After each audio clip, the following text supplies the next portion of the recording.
Evelyn Manabusin has the heart-wrenching task of investigating referrals of elderly abuse. We go out as social workers to investigate and to follow up on what is happening within the homes, what we can do to provide supportive services to them. And since the start of the new fiscal year, or last October, a total of 127 referrals of elderly abuse and abuse to adults with disabilities. For this year, highest that we're running is emotional. Second to that is our financial and neglect, as well as I said earlier. With emotional, we have 38 cases that we have seen and have been referred to us. In our financial exploitation area of abuse, we have 33 cases that were referred to us, and in neglect, we have 20. Other referrals include abandonment, self-neglect, as well as physical and sexual abuse. The numbers this year could possibly eclipse last year's numbers. According to Manabusin, in FY 2020, there were a total of 261 referrals, and a majority of those cases involved allegations of emotional and psychological abuse. That may be due in part to the pandemic. That may be due in part to people being home more often with the elder. A lot of things are closing. Elders to maybe our senior centers, our day centers are now home. Hoping to ensure the numbers don't increase, APS is working to do more community outreach and education so that our Manumku and adults with disabilities know they are there for them. And we're there to help, we're there to at least provide some supports, and we're there to at least, above all, listen to what their stories are, and hopefully we can go from there to make it better. Adult Protective Services does have an emergency shelter if Manumku need to be removed immediately from their situation. For anyone that needs help or would like to report of elderly abuse or abuse against adults with disabilities, the 24-hour crisis intervention hotline is 632-8853. Reporting for Guam's News Network, I'm Tyler Matanani.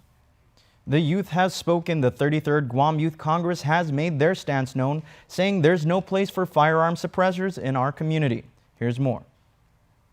Representatives of the 33rd Guam Youth Congress have come out in opposition to Bill 73, or the Hearing Protection Act of 2021.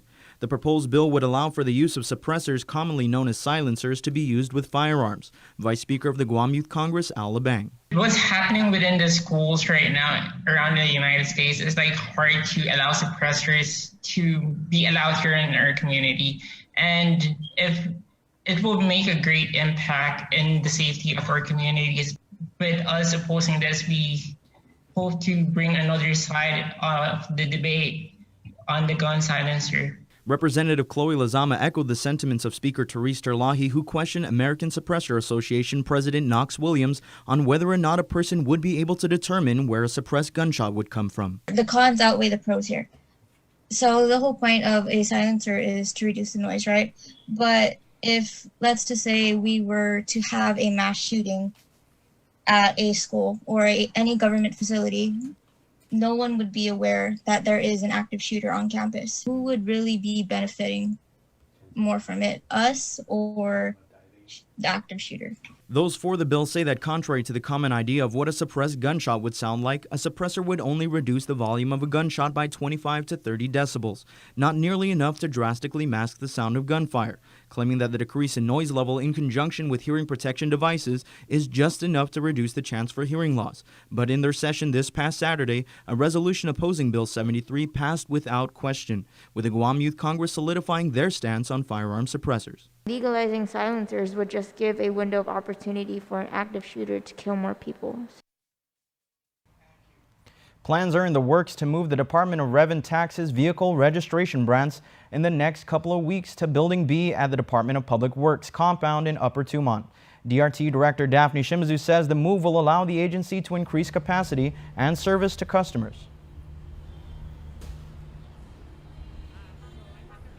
We're really, we've been working to try to do this for a while. It's taken a little bit of time to do the build outs in that particular space, but we're excited because once we do move our vehicle registration branch out to DPW, then, of course, we'll be able to serve both the vehicle registration and the driver's license services. We'll be able to do Monday through Friday. SHIMIZU says they've targeted April 26 for the move of the vehicle registration branch to DPW. More community service groups and private companies are doing their part to help clean up the island. Recently in the village of GUAM, organizations like Love Guam and Guam Micronesia Renewable Energy volunteered to clean up along Chalon Ramirez. Mayor Anthony Sanchez adds that his staff also cleaned a street in Route 15 and in both locations not only found trash but possible clues to some of the illegal dumpers. It was kind of all ripped up, but there's still some information that you could see on the receipt. So I emailed WhatsApp Mr. Nick Lee all the information on the receipt. And then also one of my maintenance staff and a group of friends cleaned up in the Lupuk area. That's over across UP Elementary School. Right. And they also found a box of a mail that was shipped out, and there was names that was still on the box. The mayor says all the information submitted to Guam EPA for an investigation. He also thanks the organizations that have been helping clean up in the village. Financial assistance for the money residents have been doling out for PPEs to meet government-imposed requirements. It's something Senator Frank Blas Jr. has written to the governor about. The Republican lawmaker says he's gotten a favorable response. She wrote back. We've had, very good conversation. I'm anxious to work with her on a program or, so that we can provide some financial relief to families. Senator Blas is hopeful that if the governor does initiate the government program with American Rescue Plan funds, then he will pull back his bill that provides a $500 tax rebate for families having to foot the bill for personal protective equipment to comply with public health requirements. Bill 70 was also co-sponsored by Senator Chris Duenas and Vice Speaker Tina Muñoz Barnes. National Park Service, in collaboration with the Pacific National Historical Park and U.S. Fish Wildlife Service, will host Art at the Refuge. Celebrate Earth Month by taking part in a painting session on Saturday, April 24 from 10 a.m. to 12 p.m. at the Guam National Wildlife Refuge at Ratidian. Park Ranger and Art in the Park Coordinator, Kina Lewis. It's going to be a guided painting session featuring our artist in residence, Fawn Mendiola. And it's just going to be a really fun day to, be out in the outdoors and get that fresh air, get that nice inspiration from the outdoors and also from our artists to help us paint a scene that's going to feature Guam's native plants and animals. Okay. You don't have to be Picasso to participate. In fact, beginners are encouraged to attend. All art supplies will be provided and participants will be able to take home their end project. The event is completely free and open to ages 13 and older. However, pre-registration is required as participation is limited to 20 people. All health and safety protocols will be observed. Deadline for registration is April 22nd. For more information, contact Kina Lewis at 671-788-9722 or 671-333-4051. Stay tuned. Next on Weekend Edition, we introduce you to Guam's Truman Scholar, and still to come, Dave Delgado with sports. Get up-to-the-minute news, plus access to alerts, streaming radio, promotions, and more on your mobile device by downloading the KUAM News mobile app, available at the App Store now.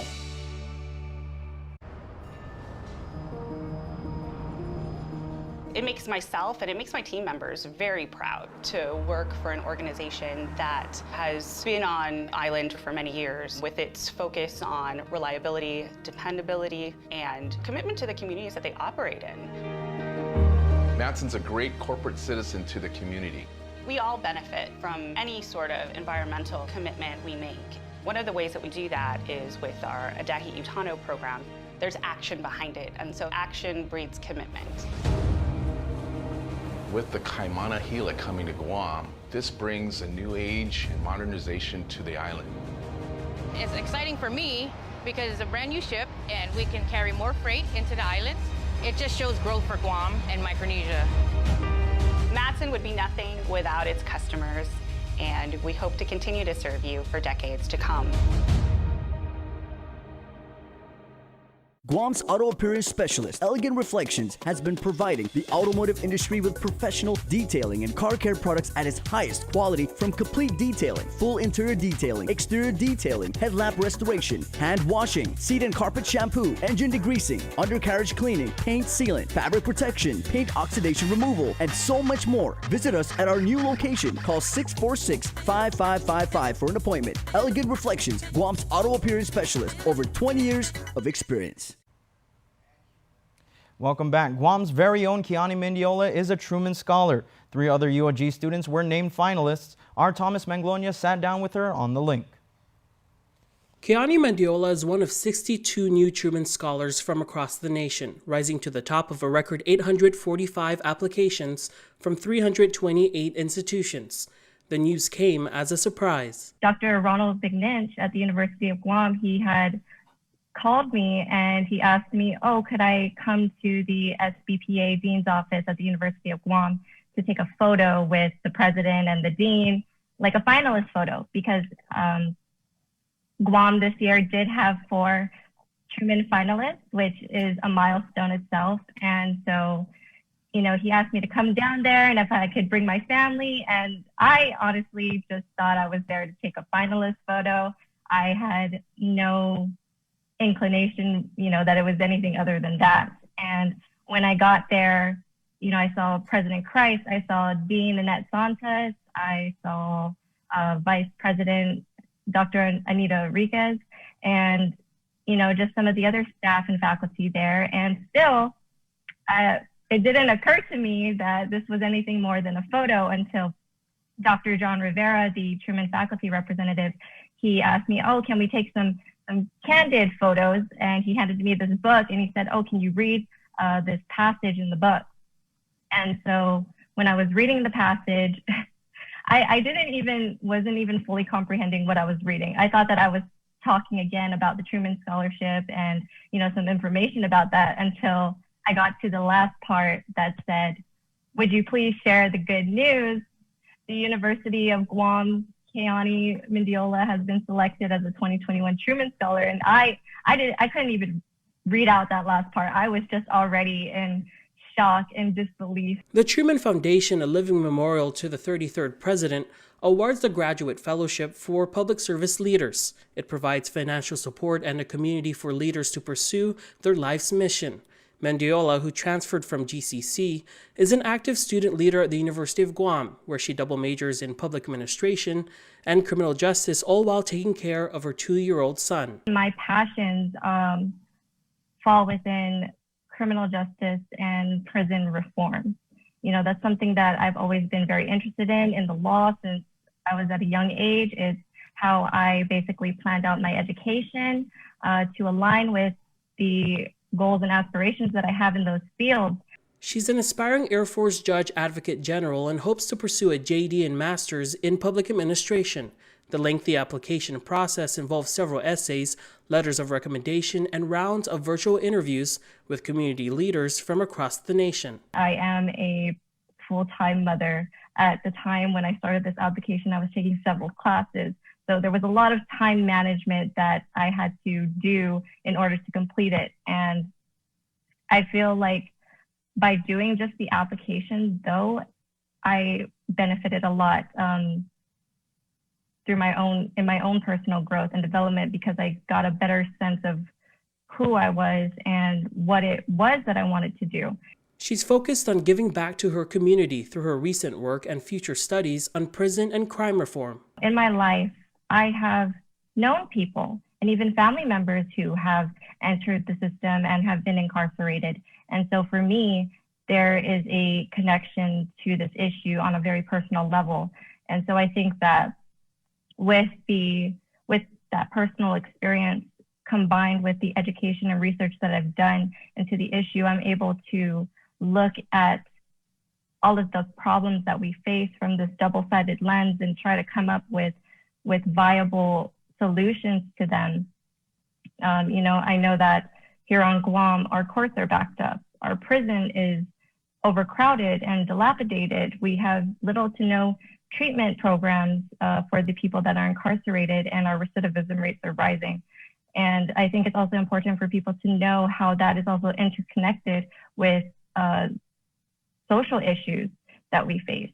And so for me, it's really being an advocate for these people who have been underserved and underrepresented for a very long time. As she adds another feather to her cap, she offers this advice to the island's youth. And I really like this quote from President Truman: "Do your best, history will do the rest." So that's really all we can do, right? Is to take a chance, to put our best foot forward and to see where that takes us. So I hope that everyone will keep that in mind and go and pursue their dreams. Tomas Manglotnya for KUAM News. Coming up next, we got Dave Delgado with sports.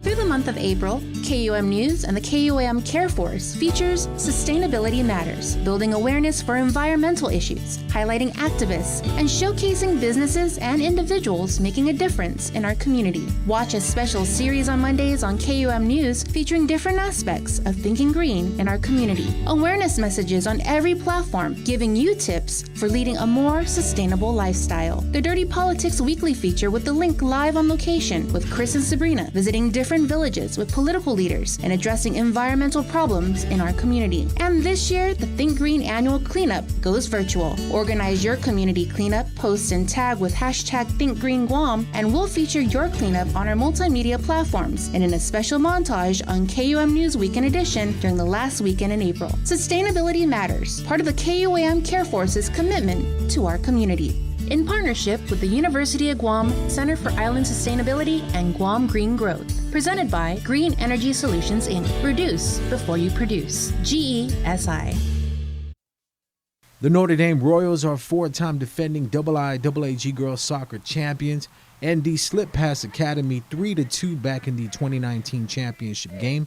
This year, the girls are looking forward to continuing that legacy. It's a work in progress. Everybody plays a different role politically, from DPHS and whatnot. Just making the right decision. We understand that they have a tough job on their end too, and then also with us trying to do logistics as far as the teams and whatnot and setting up the schedules. It's been pretty tough, but I guess when we work together, we collaborate, things can make happen. Coach Sam Sangill says it's the smiles on his players' faces that say it all. Helping lead the way for the Royals is senior left wing Lauren Phillips. When we heard that we were going to have a season, we wanted to make sure that we showed up to every practice with intensity and positivity. I like to stress commitment and dedication to practice, because even though we don't have games just tomorrow or soon, dedication is what's going to make us win games. Senior center defender Minami Rabago says carrying on the Royals' legacy is an honor. She's grateful for her team and the opportunity to play again. Our team has a lot of potential. Every year, all these girls come out to work hard. Even if they don't have any previous experience, I think everybody puts in the work, and it's something that I believe shows on the field. We don't take anything for granted, and we don't take any team lightly, so we do work hard. The GW Geckos finished their 2021 season undefeated and champions of the first ISA Girls Volleyball League. GW picked up the three-set win, 25-20, 27-25, 25-13. Cadence Sablon with the set for Benita Castro, who got off a nice shot before the Titans were called for a net violation. I'm glad we came back because I was really hoping my team and I would take the championship this year, especially with this pandemic. I think we did pretty good with our defense. We just needed to talk, move, and call our ball. Teason looked to pull away in the second set after a 15-15 tie. The Titans went on an 8-4 run to lead 23-19. Down 24-20, the Geckos dug deep and responded with 4 straight points to tie the set at 24. Precious Pexon put the Titans ahead 25-24 with the shot at the back of the line. Benita Castro tied the game at 25 for GW. Castro was also a huge contributor on defense, coming up with some big-time digs. She gave the lead back to the Geckos after her shot was unable to get back over the net. Return error by Teason. Up 26-25, GW went back to Castro for her third point down the stretch for the 27-25 second set win. Up 2-0, the Lady Geckos built a 13-4 lead in the third set, which included a 9-0 run. GW ended the match after teasing couldn't get a handle on the return for the 25-13 third set win. Honestly, it feels so amazing, especially like it's our senior year and we wanted it all.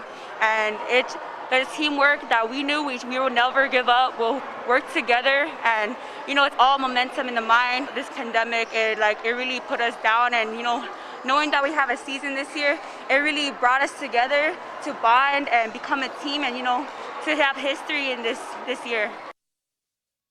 There was a lot of hype entering the championship game with the young Tizen High squad going up against the size of Ukadu. Xander Duenas helped power the home team to an early 10-7 lead, skying over the net for a monster shot. Ukadu's Nathan Balbin put his team ahead with a block at the net. Jesse Martin's ace gave the visiting Bulldogs the 20-18 lead for good as they went on to take the set 25-21. Ukadu went straight at Tizen in the second, testing their defense at the net. Up 4-1, the Bulldogs started to lose some steam as their returns sailed out of bounds. Xander Duenas put down another kill for the 7-6 lead. Tied at 14, Tizen outscored Ukadu 11-6 for the 25-20 second set win.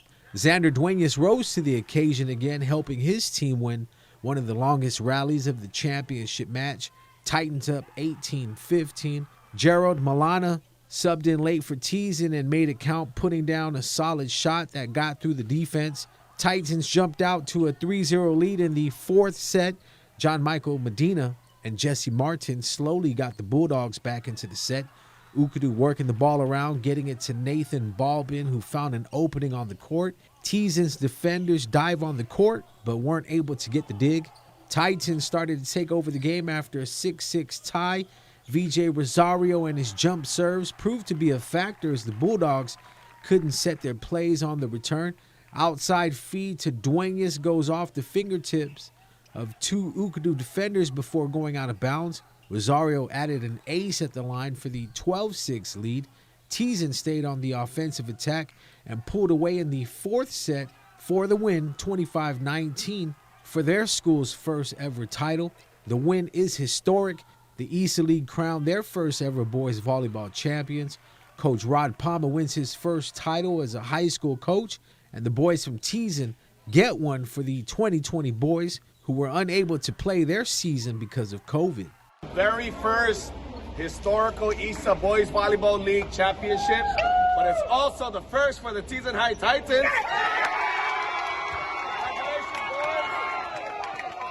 Congratulations, Coach Palmer.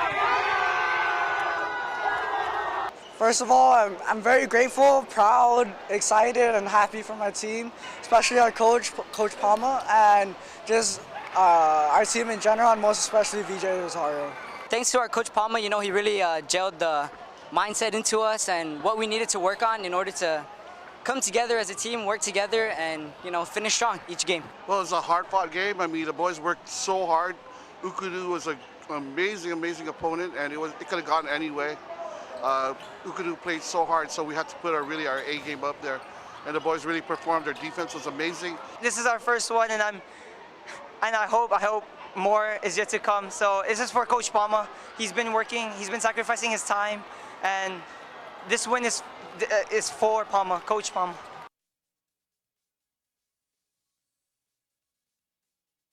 While we've all been through a lot over the years, typhoons, earthquakes, and now COVID-19, we've been able to get through these together. For more than 80 years. Travelers Insurance has been protecting your homes, your businesses, and the health of your family. We are here today and we'll be here tomorrow. There are better days ahead. Tomorrow's a new day filled with hope and choices. The possibilities of what we can achieve together are limitless. Let's continue to work together to ensure a brighter tomorrow for all of us.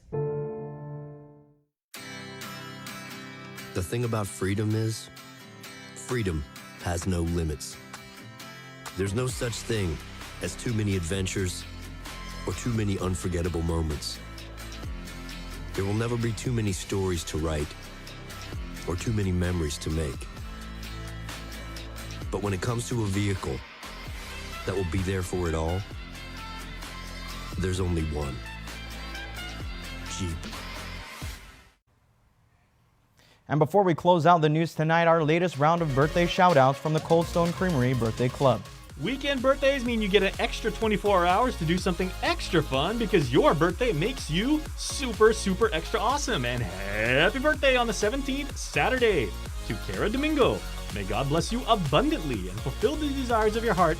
Happy blessed birthday, Cara. We love you. And Bernie Cruz, also born on April the 17th. So Bernie, your friends and family are wishing you the very best. And you know what? That also includes us here at KUAM. Happy birthday, Bernie. On Sunday, the day of rest, Robbie celebrates birthday number 31. And happy birthday to Daddy. We love you and many more to come. Love your wife, Crystal, and your kids. Love Dad, Mom, and all your sisters. Shailyn Santos, happy birthday number 17 to you. May you be gifted and loved on your day. With much love and support always from your family. Happy Sweet 16, and we love you, Layla Loverageous, who celebrates a birthday on Sunday. We hope you enjoy your special day. And Tomas J. Parrish Cruz celebrates birthday number 8, Ocho. Tomas, we hope you have a wonderful birthday. Your family wishes you the very best. So everybody, have a happy island weekend. Celebrate. Be happy, be awesome, because you are a birthday celebrant. Remember, you can be a part of the Cold Stone Creamery Birthday Club by registering online at KUAM.com. Please make sure to include with your photo your name and your birth date. That's all the time we have from all of us here at Guam's News Network. Thanks for watching and have a safe weekend.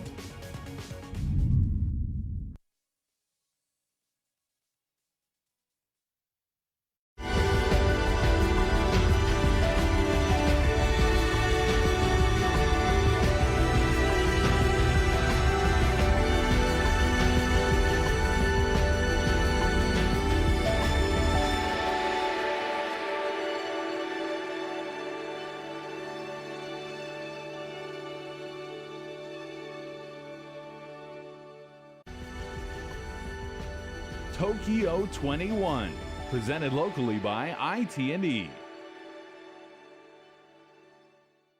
So my personal favorite.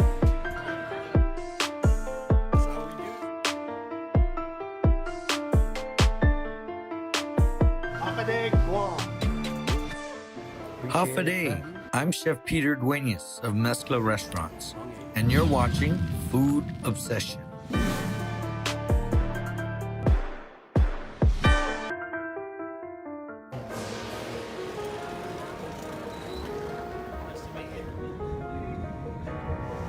That's part of their root system of the cypress trees. Yeah. Is that one there? Hey, Gary. Hey, Peter. Hey, how are you? Welcome to Louisiana. Thank you, man. You had a good trip?